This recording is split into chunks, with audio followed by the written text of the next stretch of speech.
Harry Potter and the Time-Traveling Stone Necklace by Knoxfire. Chapter 1, The Chronos Stone. The dust motes danced in the slivers of sunlight piercing the gloom of Grimmauld Place. Harry, now an auror whose days were more often filled with paperwork than dragon chases, sighed. He was finally tackling the monumental task of clearing out Dumbledore's personal effects, a treasure trove of the whimsical and the truly bizarre.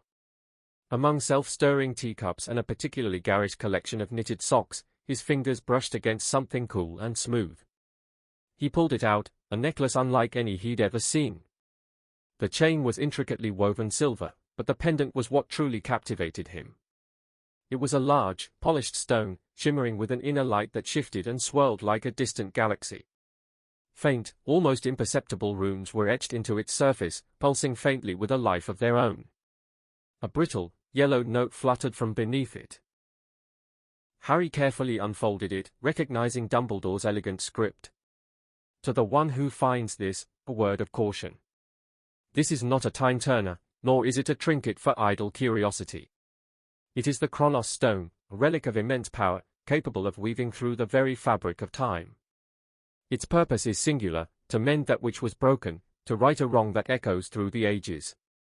But tread carefully, for time is a fickle mistress, and even the smallest ripple can become a tidal wave. Harry felt a thrill, a familiar surge of adventure he hadn't experienced since the war. A wrong that echoed through the ages? What could it be? He thought of all the injustices, all the lives lost, all the moments he wished he could change. He clutched the necklace, a strange pull already emanating from the stone. Chapter 2, A Glimpse of the Past. As Harry held the Chronos Stone, it pulsed brighter, the inner light intensifying. The familiar, dusty shelves of Grimmauld Place began to blur, their forms wavering like reflections in disturbed water. The scent of old parchment faded, replaced by the crisp, damp air of a different era. He felt a wrenching sensation, as if he'd been pulled through a narrow, twisting tunnel, and then, with a jolt, he landed. He was in a dimly lit corridor, the stone walls damp and cold beneath his fingertips. The distant clang of metal on stone echoed through the silence. This wasn't Grimmauld Place. This was Hogwarts. But not the Hogwarts he knew. The tapestries hanging on the walls were different, the portraits unfamiliar, and a faint, lingering scent of ancient, raw magic hung in the air, distinct from the comforting familiarity of his own time. Hushed, urgent voices drifted from behind a heavy oak door down the hall. Peeking through a crack, Harry saw a younger Dumbledore, his auburn hair still vibrant, his spectacles glinting in the low light. He was arguing heatedly with a stern-faced, elderly witch Harry didn't recognize. Their words were strained, filled with tension. They spoke of a prophecy, a devastating betrayal, and a powerful artifact that had been stolen, an artifact crucial to the balance of the wizarding world. Harry's heart pounded. He hadn't just traveled through space, he had been flung through time. The Chronos Stone had brought him to a pivotal moment, wrong that echoed through the ages, that Dumbledore had warned him about. He knew, with a certainty that settled deep in his bones, that his quest had just begun. He had to uncover the truth, retrieve the stolen artifact, and set right whatever ancient wrong had cast its shadow across time. The fate of the past, and perhaps even his own future, now rested on the shimmering stone necklace clutched in his hand. Chapter 3, Whispers of Treachery. Harry pulled back from the door, his mind reeling. The voices inside continued, a low murmur he couldn't quite decipher. He needed information, and he needed it without drawing attention to himself. He glanced down at his aura robes, far too modern for this era. A quick disillusionment charm made him invisible, a shimmering outline in the ancient corridor. He followed the faint sound of students' chatter and found himself in a bustling section of the castle. Everything felt subtly different, the uniforms were slightly altered, the portraits conversed in a more formal, almost archaic manner, and the air hummed with a different kind of magic, less refined, more raw. He needed to find a way to blend in, to learn more about the stolen artifact and the betrayal Dumbledore had spoken of. He overheard fragments of conversations from passing students. Whispers of an ancient prophecy concerning a celestial key, and hushed mentions of a student named Elias Thorne, a brilliant but intensely ambitious Ravenclaw, who had mysteriously vanished around the same time the artifact disappeared. Could this thorn be connected to the betrayal?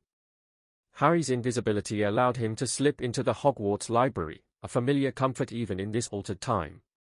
He sought out the restricted section, hoping Dumbledore's notes or some other ancient text might hold clues. He found a dusty, leather-bound book titled The Annals of Eldoria, filled with intricate diagrams and esoteric lore. Within its pages, he discovered a detailed description of the Celestial Key, an artifact said to unlock the very pathways of magical power, a relic of immense but dangerous potential. It was the artifact that had been stolen. As he read, the runes on the Chronos stone pulsed with a low thrum. It felt like the necklace was guiding him, subtly urging him forward. He realized the urgency of his mission. The wrong that needed to be righted wasn't just a historical footnote, it was a wound in the very fabric of magic, one that threatened to unravel the delicate balance of their world if left unchecked. He had to find Elias Thorne and the Celestial Key. Chapter 4: The Ravenclaw's Shadow. Harry spent the next few days in a precarious dance with time. He haunted the corridors, invisible, observing, learning. He discovered that Elias Thorne was indeed the prime suspect in the disappearance of the Celestial Key. Thorne, once a promising student, had apparently been obsessed with ancient magic and forbidden rituals, pushing the boundaries of what was considered safe or ethical. He managed to overhear a hushed conversation between two professors, revealing that Thorne had vanished shortly after a volatile argument with Dumbledore about the dangers of wielding ancient, untamed power. The professors believed Thorne had taken the key, convinced it held the answers to immortality or unmatched magical strength. The Chronos stone thrummed almost constantly now, its light growing brighter. Harry felt a pull, a subtle directional force emanating from the necklace, leading him deeper into the castle's hidden passages. It led him to a section of the dungeons he'd never known existed, even in his own time, a series of forgotten chambers, long sealed away. Using a quiet alahomora, Harry opened a heavy, iron-bound door. The air inside was stale and heavy with forgotten magic. The Chronos stone flared, casting shimmering light onto the walls. Etched into the cold stone were intricate diagrams and spell formulations, some eerily similar to forbidden rituals Harry had studied in aura training, rituals designed to drain magical energy or even bind souls. This was Thorne's workshop, a den of dark obsession. In the center of the chamber, on a rough-hewn stone altar, sat an empty pedestal. The Celestial Key was gone. But beneath the pedestal, partially obscured by a fallen tapestry, Harry found a small, leather-bound journal. It was Elias Thorne's. Harry opened the journal, his heart pounding. The pages were filled with Thorne's precise, angular script, detailing his escalating experiments, his growing frustration with Dumbledore's limitations, and his terrifying belief that the key would grant him dominion over time itself. The final entry, written in a shaky hand, spoke of a ritual, a desperate attempt to activate the key's true power, a ritual that required a catastrophic expenditure of life force, and hinted at a portal to another dimension, a place of pure magical energy.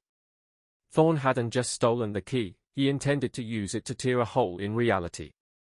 Harry realized with a chilling certainty that the wrong that echoed through the ages wasn't just a theft. It was an impending catastrophe. He had to stop Thorne before he unleashed a power that could shatter the very fabric of time and magic. The Chronos stone pulsed with an urgent beat, echoing the frantic rhythm of his own heart. Chapter 5: The Time-Warped Confrontation. Armed with Thorne's journal, Harry quickly pieced together the Ravenclaw's desperate plan. Thorne intended to open a portal to a dimension of raw magic, believing it would grant him ultimate power and allow him to rewrite history. The ritual was set to take place within hours, deep beneath Hogwarts, at a convergence of ancient ley lines. The Chronos stone flared, its light now a steady beacon in the gloom of the forgotten passages. It tugged him forward, through hidden tunnels and crumbling stairwells, deeper into the earth beneath the castle. The air grew thick with oppressive magic, a tangible weight that pressed down on him.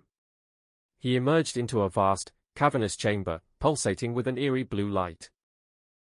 In the center, standing before a shimmering, ethereal vortex that swirled like a nascent galaxy, was Elias Thorne. He was older than Harry had imagined, his face gaunt and etched with a manic determination. In his trembling hands, he held the Celestial Key, a magnificent, intricately carved silver artifact that pulsed with an unstable energy, mirroring the vortex. "You," Thorn shrieked, his voice raw and filled with desperation. He had somehow sensed Harry's presence, despite the disillusionment charm. "You're from the future. Dumbledore sent you, didn't he? To stop me from achieving true greatness. You're tearing reality apart, Thorn." Harry yelled back, his wand already drawn. "This power will destroy you, and everything else." Thorn merely laughed, a high-pitched, unsettling sound. "A small price for omniscience. With the Celestial Key, I can undo all mistakes, craft a perfect world." As he spoke, the vortex behind him intensified, the air crackling with untamed magic. Cracks began to spiderweb across the very stone of the chamber. Harry knew he had to act fast. Thorn was about to unleash a catastrophic rift in time and space. He lunged, a silent Expelliarmus on his lips. But Thorn, fueled by the key's dangerous power, was faster. He deflected the spell with a wild surge of magic, sending Harry sprawling. "Fool!" Thorn roared, raising the key high. The vortex behind him surged, threatening to swallow the entire chamber. "You are too late. Time will bend to my will." As the words left Thorn's lips, the Chronos stone on Harry's chest exploded with a blinding white light. It didn't just illuminate, it responded to the chaos Thorn was unleashing. The faint runes on its surface glowed fiercely, mirroring the chaotic swirling of the vortex. Harry felt a surge of ancient, calming magic flow through him, directly from the stone. It wasn't a destructive power, it was a power of correction. Instinctively, Harry raised his free hand, channeling the energy of the Chronos stone towards the Celestial Key. A beam of pure, shimmering light erupted from the pendant, striking Thorn and the key. The chaotic blue light of the vortex wavered, fighting against the steady white light of the Chronos stone. Thorn screamed, his body racked by the clashing energies. The Celestial Key vibrated violently, its intricate carvings blurring. The battle wasn't one of spells, but of temporal forces. The Chronos stone, designed to mend, was clashing with the key's destructive ambition. Chapter 6, The Weave Undone. The chamber reverberated with the clash of primordial energies. The Chronos stone on Harry's chest pulsed relentlessly, its pure, mending light battling against the raw, destructive power emanating from the Celestial Key in Thorn's hands. Thorn shrieked, not in pain, but in frustrated rage, as the vortex he had conjured began to shrink, its chaotic blue light dimming under the Chronos stone's influence. "Impossible!" Thorn screamed, his voice hoarse. "This power, it resists me." Harry, channeling the Chronos stone's energy, felt a strange connection to the very fabric of time. He wasn't just countering Thorn, he was reweaving the tapestry Thorn had tried to unravel. The cracks in the stone walls began to recede, the unstable magical aura in the chamber began to calm. With a final, desperate surge of magic, Thorn tried to force the Celestial Key to obey. But the Chronos stone, with its singular purpose of mending, was stronger. A final, blinding flash erupted from Harry's necklace, engulfing Thorn and the Celestial Key. When the light faded, Thorn was gone.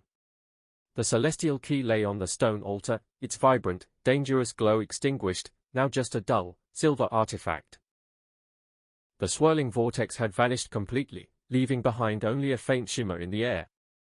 Harry stumbled, the Chronos stone now warm but no longer actively pulsing. The chamber was silent, the air still heavy, but the destructive energy was gone. He had done it. He had righted the wrong. He picked up the Celestial Key. It felt strangely inert, its immense power dormant once more. The prophecy, the betrayal, the threatened unraveling of time, all had been averted. As he held the inert key, the Chronos stone on his chest pulsed softly, a gentle, guiding thrum. The familiar lurch returned, and the cavernous chamber began to blur, the ancient stone walls wavering. He felt himself being pulled, gently but firmly, back through the currents of time. He landed with a soft thud back in Grimmauld Place. The dust motes danced in the sunlight, the scent of old parchment filled the air, and the self-stirring teacups sat silently on the shelf. Everything was as it had been, as if he had never left. He looked down at his hand. In it, he still held the Celestial Key, now a cold, lifeless artifact. The Chronos stone around his neck shimmered with a subtle, inner light, its work complete. He had traveled through time, confronted a dangerous ambition, and ensured that the wrong that echoed through the ages remained undone. He looked at the inert celestial key, then at the still-glowing Chronos stone. His adventure was over, but the mysteries of time and magic, he knew, would always hold new surprises. He decided to entrust the celestial key to the Department of Mysteries, and the Chronos stone, perhaps, to a safe place in his own vaults, a silent reminder of the day he saved time itself. The end.